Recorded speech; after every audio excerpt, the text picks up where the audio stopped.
Teoria da deriva continental e das placas tectônicas.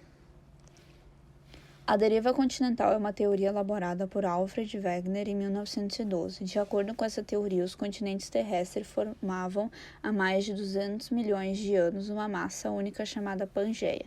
Esse bloco continental era banhado pelo oceano denominado Pantalassa. A Pangeia se fragmentou e deu origem a dois continentes, Laurásia e Gondwana. Como não são estáticos, os continentes continuaram a se movimentar até chegar à atual configuração.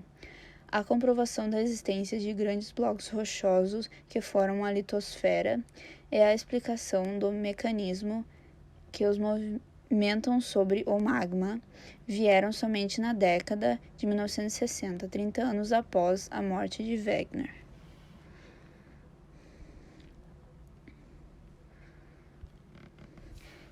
Placas tectônicas.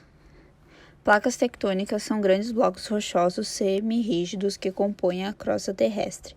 A Terra divide-se em 14 principais placas tectônicas, as quais se movimentam sobre o manto de forma lenta e contínua, podendo aproximar-se ou se afastar umas das outras. O planeta Terra está dividido em 52 placas tectônicas, sendo 14 as principais e 33 menores. Limite das placas tectônicas. Corresponde às zonas de encontro entre as placas, ou seja, são as fronteiras ou margens das placas nas quais ocorre intensa movimentação, como as atividades sísmicas e vulcanismo. Limite divergente. No movimento divergente, as placas tectônicas afastam-se umas das outras, formando fendas e rachaduras na crosta terrestre. Assim, quando ocorre o movimento das correntes convectivas ascendentes, o magma do interior da Terra atravessa as fendas, sendo levado para a superfície. O magma, então, resfria-se e é acrescentado às bordas das placas, que aumentam de tamanho. A separação das placas oceânicas dá origem a dorsais mesoceânicas, que provocam expansão do fundo oceânico, originando terremotos e vulcões. Já a separação das placas continentais pode originar terremotos e formar vulcões e vales em rift. Regiões em que a crosta terrestre sofre uma fratura, provocando afastamento das porções vizinhas na superfície terrestre, como aqueles encontrados no Golfo da Califórnia. Limite convergente. No movimento convergente, as placas tectônicas aproximam-se umas das outras e chocam-se umas contra as outras.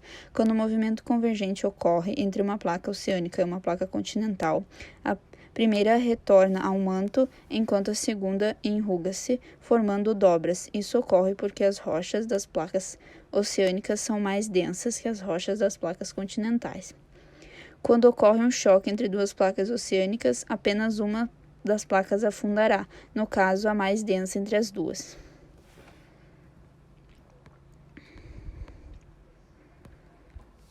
Limite transformante. No movimento transformante, as placas deslizam-se umas em relação às outras, provocando rachaduras na região de contato entre as placas. Nesse movimento não há destruição nem criação de placas, podendo, em alguns casos, originar falhas. Um grande exemplo de movimento transformante ocorreu entre a placa do Pacífico e a placa norte-americana, resultando na falha de San Andreas, no estado da Califórnia, nos Estados Unidos. Orogênese, epirogênese e isostasia. Epirogênese e orogênese são movimentos de placas tectônicas que atuam como processos endógenos de formação e transformação do relevo, e a isostasia, ou movimento isostático, é o termo utilizado em geologia para se referir ao estado de equilíbrio gravitacional e suas alterações entre a litosfera e a atmosfera da Terra. Orogênese, movimento de formação e espaçamento da crosta na zona de convergência das placas. Ele acontece na borda das placas tectônicas. O índice sobre as áreas de grande instabilidade e de formação recente é um processo rápido de curta duração, resulta no dobramento de estruturas rochosas e na formação de montanhas e cordilheiras.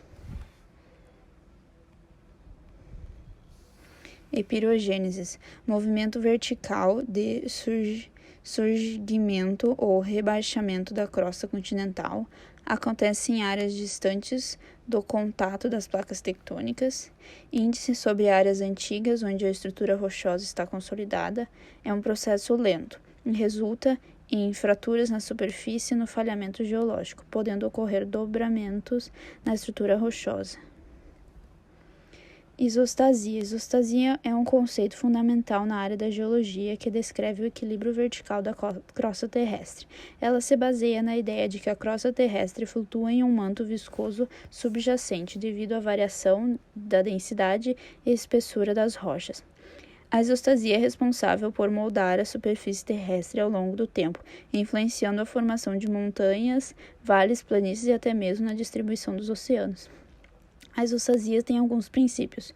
O princípio de Pratt, que afirma que a compensação vertical da crosta é realizada através de raízes isostáticas, e o princípio de Aire, que estabelece que a compensação isostática ocorre através da variação de espessura da crosta.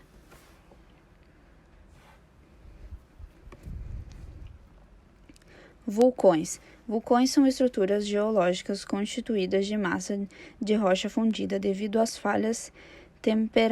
altas temperaturas em seu interior. Basicamente, representam uma abertura na superfície terrestre capaz de expelir material magnético e gases vindos do interior do planeta.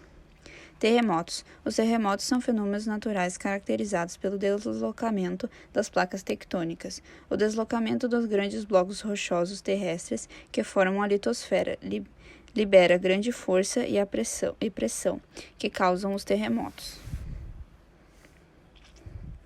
Relação entre vulcões e terremotos. O vulcão é, de maneira geral, um abalo sísmico, ou seja, tremores provocados na superfície terrestre de alta ou baixa intensidade. Esses abalos podem ocorrer devido à movimentação das placas tectônicas e também pela atividade vulcânica que libera forças acumuladas. As regiões onde as placas tectônicas convergem-se provocam um acúmulo de pressão e descarga de energia, acionando então o vulcão. A intensidade da erupção vulcânica pode então provocar tremores na superfície, portanto, o terremoto. Escala de Richter e Mercalli. A escala de Mercalli ela foi criada em 1902 pelo sismólogo italiano Giuseppe Mercalli. Essa escala, ao contrário da escala de Richter, não se baseia em registros sismográficos, e sim nos efeitos ou danos produzidos nas estruturas e percebido pelas pessoas nas imediações do abalo.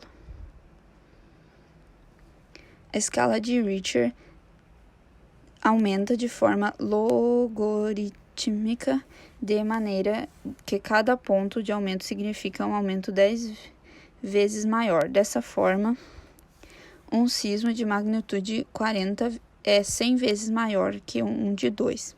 No entanto, é importante salientar que o que aumenta é a amplitude das ondas sismográficas e não a energia liberada.